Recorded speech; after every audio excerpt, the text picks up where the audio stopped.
Hello and welcome to another exciting edition of the Immigrant Magazine Weekly. I'm Pamela Anchang. Today's edition is about taking leadership and taking control.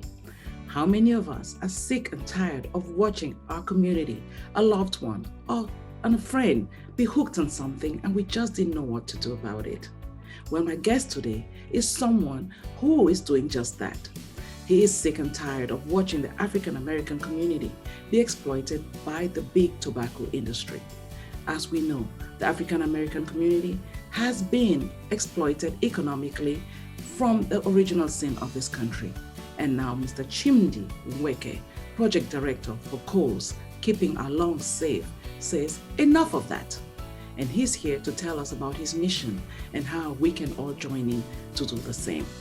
Before we continue, I want you to take a moment to hit the subscribe button if you haven't done that, or also like us so that YouTube will share our videos. And of course, ring the notification bell so that you will be notified when we bring you such amazing content. And don't forget to follow me on Instagram or Twitter at Pam and Chan. Now, I want to bring you Mr. Chimdi Nweke. So I want to welcome Chimdi to the show. Welcome, Chimdi. Thank you very much. Earlier on the conversation, I was telling you, I said I was butchering your name. I was going Chidi, but now you're telling me that, what does your name mean, Chimdi? So my full name is Chimdi, which means my God is alive. Okay, so if you say something like Chidindu, it just means God is alive. So if you put the M, it personalizes it. Yeah. That's wonderful. So what's the difference between Chimdi and Chidi? Just the M, and the M means my. So Chidi is God is. Chimdi is my God is. That's wonderful. Yeah. So what's your background? Where are you from? So I'm originally from Nigeria. I moved to America September 2015. Wow, that's wonderful. So you are one of those immigrants that comes here and wants to make a difference. So in our introduction, we talk about leadership, and you have decided that you want to do something that would create some kind of impact in the community. Tell us a little bit about your background, what you do. So basically, I have a master's degree in project management. So there are different ways that I feel, because the first job that I've done that I actually had the opportunity to help people was when I was doing business to business sales for T-Mobile, So it's not really that related, but at least we help people save money on their phone bills, and it felt good at the time. So when this opportunity, I saw it, I was like, okay, this is a way for me to make a bigger difference, like help people out a little more. And this time, instead of saving money, hopefully we could save some lives in the process. That's wonderful. And help the future generation. That's wonderful. You chuckled a little bit when you said you were doing sales for the T-Mobile. Well, every immigrant has to go through their trajectory, right? We have to do all those things before we actually get what we're really passionate about. So you work with what organization? African Coalition. So that's short, actually. It's African Communities Public Health Coalition. So basically, we have a lot of public health contracts and public health projects that basically differently help people. We have a mental health, we have a COVID, and then we have the one that I'm working on, which is the Keeping Our Lungs Safe, which focuses on tobacco and, implementing tobacco retail licensing policies. Wonderful. So why did you choose KOLS, Keeping Our Lungs Safe? I wouldn't say I picked KOLS, I'll say KOLS picked me because that's the one I was brought in to work on, But at the same time, it's just something that gets to me. Like, I have a dad who's used tobacco for a while, and I'm glad he's one of the people that it hasn't hurt. It's hurt him to some extent, but not as bad as other people. Like, for example, a few years ago, he had blood clot and his leg, he couldn't use his right leg, for example. Something like that is very dangerous, but thank God in his case it wasn't, because if the clot went up to his heart, then it will block his arteries and he could die from it, But at the same time, thank God that didn't happen. Dad put him on blood thinners and everything. He's getting a little better. And that was 3 years ago. He couldn't walk for more than 5 minutes. at a time. But now he's getting a little better, you know. Now he's taking his meds, trying to ease off the tobacco. But like I was in a meeting yesterday, they said it takes the average person about 30 tries to quit tobacco. That's something that is best to not get into in the first place. Mm, you betcha. You know, how many of us have a relative, a friend, or someone that's hooked on this thing? Whether it's even chewing the tobacco. I mean, you can, if you talk to the doctors, they'll tell you that even chewing tobacco is bad for you. And yet people can't quit. Like you said, it takes maybe 30 tries, and some people just never ever quit. So I'm sure this project is serving some purpose for you, isn't it? Yes, of course. It's my way of trying to help people out because I believe that in life, I don't know how to say this. What basically shows the quality of life we live is not particularly how much you make. It's about what amount of difference you make. You know, Ooh, the impact you live when you're gone. And I I don't know. I just see this as one of my opportunities to make a difference. You know. you certainly are, and I'm so happy that we're having this conversation. So, you know, tobacco though is a dominant part of everybody's culture now. Um, I mean, there was a time when if you walked into a restaurant, people were smoking cigarettes, and many of us didn't even realize how that was impacting our lives. How many ways have you found that tobacco impacts us or the community? Well, before I started working here, I just knew the basics. It's bad for you. If you smoke, you get lung cancer. But as I started working here, we do have one of our objectives is a smoke-free multi-unit housing. So basically, I've never really thought about it in that way, that even though you're not the one smoking, just living in the same building with someone who smokes, the secondhand smoke can come into your house. There's also what is called third-hand smoke. So for example, someone smokes or you're around someone who smokes, the smoke could still be left on your clothes, could be left on that person's couch, stuff Mhm. like that. You know, so that's like third hand smoke that could still affect you. And one saying that I've heard a lot since I started working is there's no amount of secondhand smoke that is not dangerous. So no matter how little it is, it's still very dangerous, you know? And then there's also a coalition I'm a part of, which is smoke-free outdoor areas, you know, like for example, parks, parking lots and stuff like that. All those places should be smoke free because when people go out, for example, if I go to a park, I want somewhere I could get fresh air from the trees and the surrounding. I'm not trying to smell anybody's secondhand smoke and stuff like that. So it's basically there are different ways that it impacts us, and it's only not lung cancer. Heart has your heart can get affected by your tobacco use, and like I said, for example, my dad's arteries from the like blood clot and stuff like that. There are many ways, and it's really deep that people don't really think that deep about it. You know, it's just, oh, if you smoke, you get lung cancer, it's bad. But then there's also, and I was in an event yesterday that they pointed out something that you don't even think about. For example, like the people who smoke, you know, they get depressed, they have issues, they feel guilty because they smoke. Some of them that really want to stop, but because they can't stop, they're like, why can't I stop this one thing that is gonna kill me and take me away from my kids or take me away from my family, you know? Like, and then some of them die with that guilt because they're not able to stop. And it's like you killed yourself when you could have had more time and more years with your family members. It's stuff like that I really like, that really convicts me, you know, it makes me feel like something really needs to be done. Because this person is not only dying, it's not only getting hurt, but they're dying with guilt, Wow. and they're feeling that they couldn't even do this thing to help their family, because some people who die could be breadwinners, and when they die they're putting their family in a lot of suffering. Let's not even think about burial costs and all the other stuff, but these people you used to take care of them, now nobody's going to be there to take care of them anymore. These are all the guilt that people have just because of stuff like this. And then when you see all the stuff that the tobacco industry has done to addict people, people of color, and just everybody in general at a younger age, it kind of makes you know that sometimes it's actually not even their fault. Like I watched the video of the tobacco, someone in a van giving cigarettes free to 9-year-olds, Oh, 8-year-olds. You know, when you start doing something at 9 or 8, all these things we see as, oh, this is just who I am, these are all habits that we created as kids, a good amount of them. So as hard it is for someone to stop a normal habit, when you now put something that's addictive into it, it's actually harder. For example, well, one of our speakers yesterday, her husband died, I think 2 or 3 years ago. He was 42. He tried to quit, he couldn't stop. He started smoking at 9.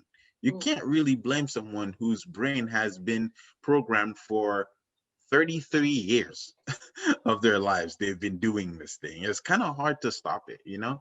And so it basically helps. It's like the retail policy is very important, you know. Getting people, and knowledge, they say, is power, you so know. tell me, Sometimes. yeah, Mhm.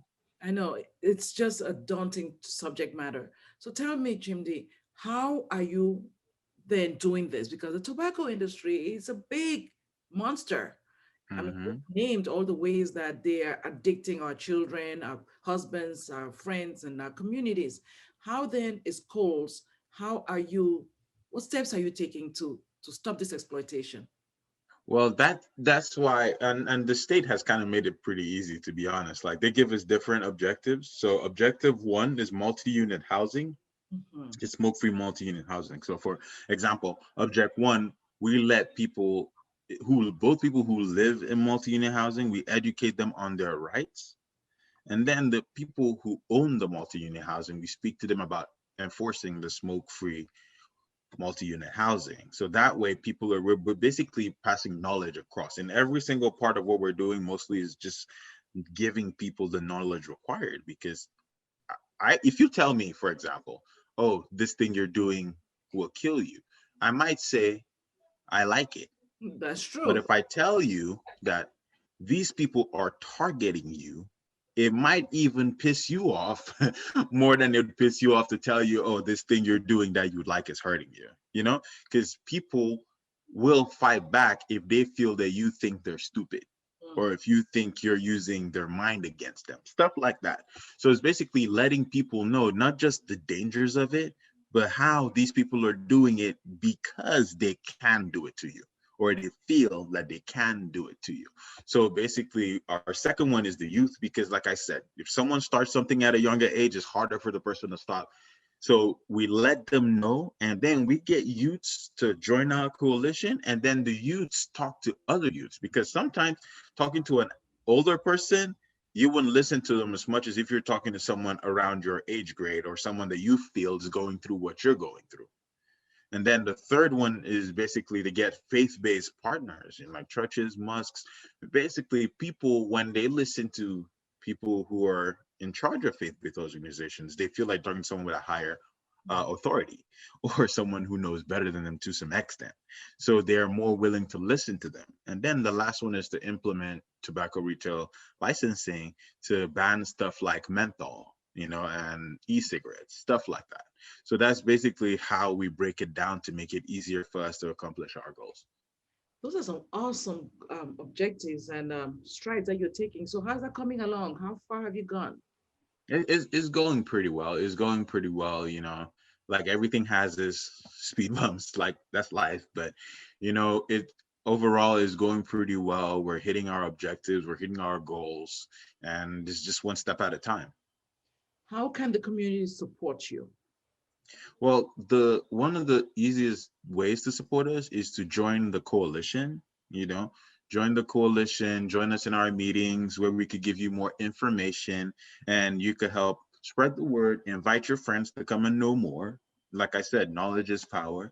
And the more people get to understand how they're being targeted in their communities and why the tobacco industry feels that that's better, it also helps them fight misinformation, because there's a lot of misinformation out there. Because as we're trying to spread our message, the tobacco industry is trying to spread their own message, and then everybody's confused and they don't know who to listen to. And the worst part of this is that sometimes the tobacco industry uses our leaders to spread their message, because there are a lot of political campaigns that are being funded by the tobacco industry. A lot of human rights activists funded by the uh, tobacco industry. So as we're trying to spread our message, they're trying to spread their message. It's just basically letting them know, hey, these are the people who are doing this. This is not right information, just like everything.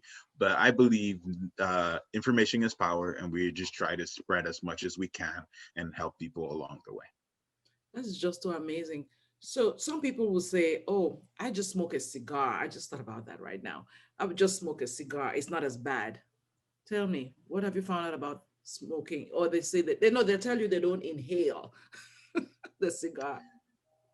Well, basically, you might not inhale as much, but if as far as you're breathing, you're inhaling. Even if you don't inhale the first puff, when Yeah, you blow it out and yeah. you inhale, you're still inhaling whatever particles are left in the air. So you're still inhaling. It might not be as much, but like I said, no amount of tobacco is safe. And what people don't understand is in the beginning of cigarettes, for example, there weren't as much chemicals as they have today. So the chemicals they have today are a lot more than what they used to have. The average cigarette has about 7,000 chemicals in it. Wow. And most of those things are put there to make sure that it addicts you. So that's what people have to know. Let's say you don't take the whole 7,000 in one drag, but whatever's left in the air is still going into your body. That's why no amount of first hand, second hand, or third hand smoke is enough You know, I or never is thought safe. about third hand. I never thought about third hand. We always talk about first hand and second hand. I never thought about third hand. Third hand, and probably even a fourth hand, like you said, your environment. Hmm. Oh my gosh. So what can parents do to stop their children from even getting access? That's the thing why we're trying to do the whole policy stuff. If you make it not be able to be sold in the first place, the access to it is less. But most parents, most younger generation don't really care about cigarettes right now. What they care about is e-cigarettes because of all the fruity flavors and everything. So what I advise parents to do basically is Google. I'm not gonna lie, Google, because these days the industry and the companies that manufacture these e-cigarettes hide them in everyday things.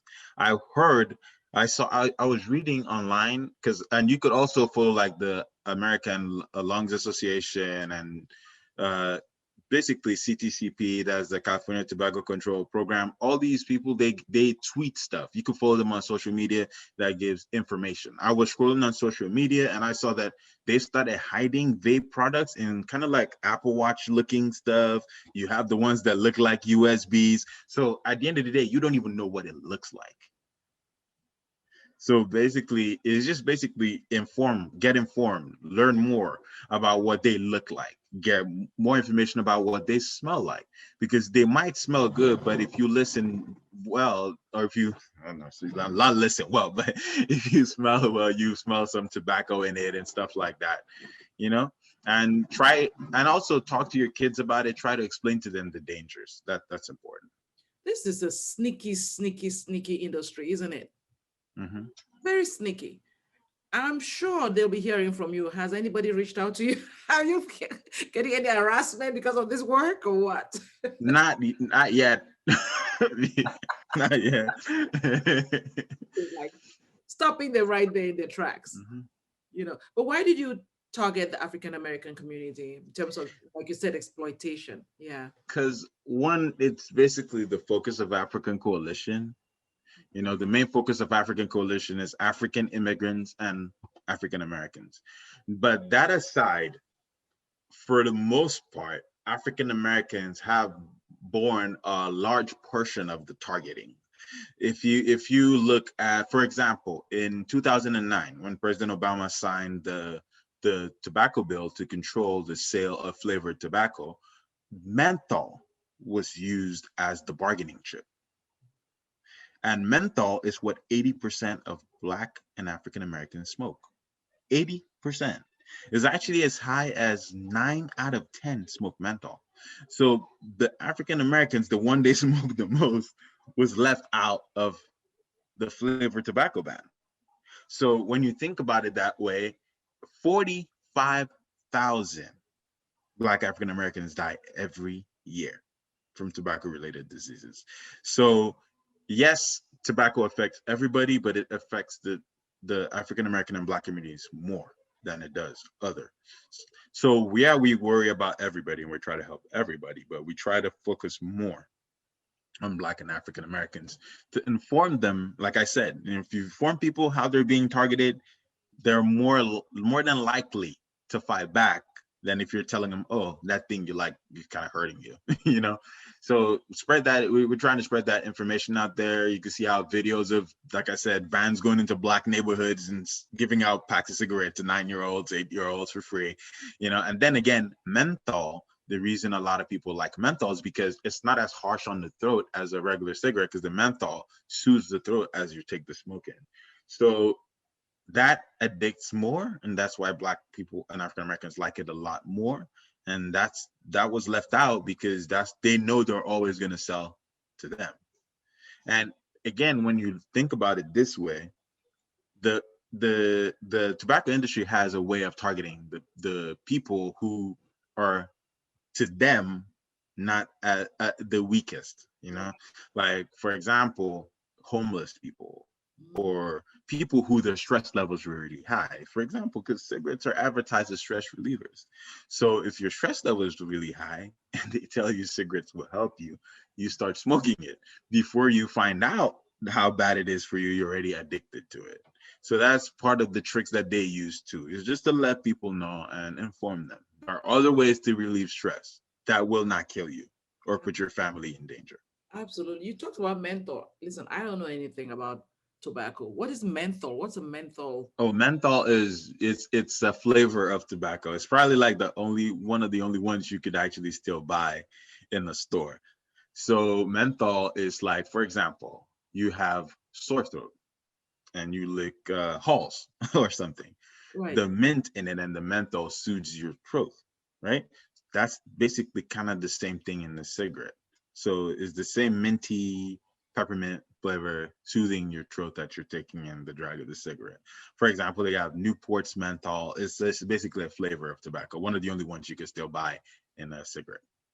Wait, the menthol is it the halls? Is the halls No, no, no. Halls tobacco in the is halls? just an Halls is what, example. but you're talking about the But ingredient. yes, Menthol. this is Okay. exactly. Yeah, I'm like, No. yeah, when I have a cough or something, I get some horse. So we're not talking about horse. Oh my gosh, Chimdi, we could go on and on and on. I hope that you come back with more stuff for us. And any last words you have for our listeners and parents and youth about how our communities are being exploited and what we need to do to fight back? It's just basically research, research, research. You know, do your own research for yourself. Like I said, there's a lot of misinformation out there. If you hear something from someone, please verify it. You know, and basically just, I know, because I'm getting older. I'm slightly older than I look, but what I'm trying to say is sometimes we can't understand our younger generation. The only way we could actually understand what they're thinking, what they're seeing, because sometimes they wouldn't tell us, is Google. Right. You could all actually Google, what do young people like? Or what kind of e-cigarettes do young people like? Or what do e-cigarettes look now? You know, stuff like that, that gives you an idea of what they're seeing. It helps you catch it. Even if you don't catch it before it happens, you catch it when they're not really addicted to it. You know, I had friends that they say they started. I had this friend, everybody was blowing the vape, you know, stuff like that. He was like, I think I'm gonna start vaping. I'm Mm. like, bro, everybody is saying that they use vaping to stop smoking. Why would you take what they're trying to advertise as a way to stop smoking when you don't have the problem in the first place?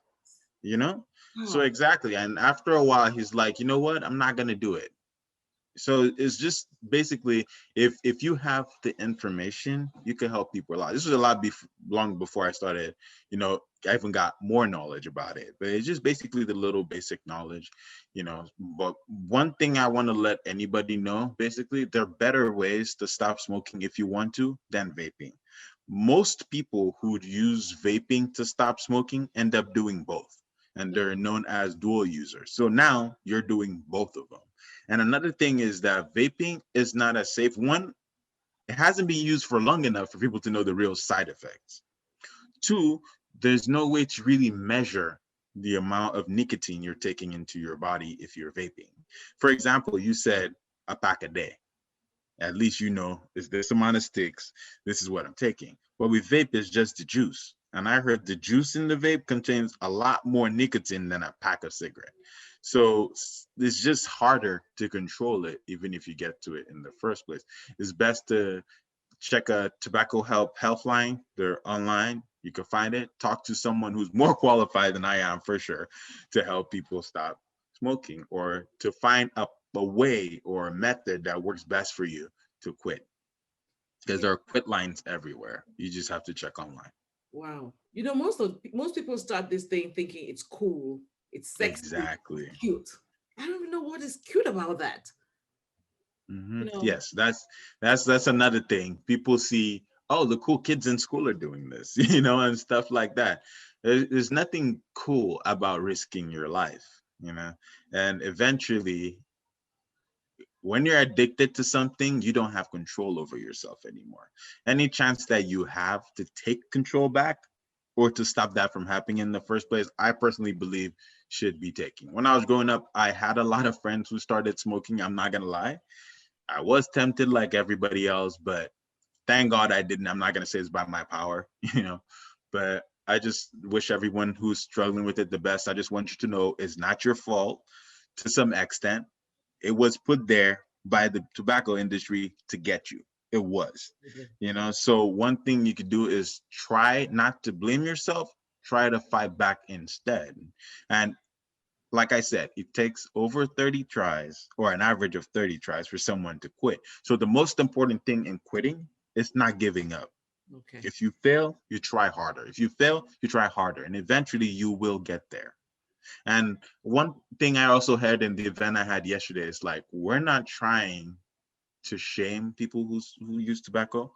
We're not trying to blame them. We're Correct. trying to help them. And we could also do it with their help. They can also join the coalition. It's not for non-smokers against smokers. No, we're not against you. We're against the tobacco industry that put all the stuff in the first place to addict you, took out all the tactics, all the plan to addict you. So those are the people we're against. We're just spreading the information so that you could also understand what they're doing and so that you could fight back. And we all together, we could defeat them. Absolutely. Those are some amazing last words, Chimdi. I am so proud of what you're doing. And Thank you. please let our audience, viewers know how they can reach your organization or reach you. Okay, yes. Well, you could always reach us through African Coalition website. You could also reach us through the KOLS website. And you could also always join our coalition. We have social media. Our Twitter is our KOLS _. Our Instagram is keeping our lungs safe. So you could always reach out to us there. We post informative stuff on there too. And we just want to help everybody as much as we can. And we wish everyone who's trying the best. And I just want them to know we believe in them and they could do it. Absolutely. So it's africancoalition.org or .com, Yes, .org. .org. Yes. Wow, thank you so much. Such amazing information. And I've learned a lot.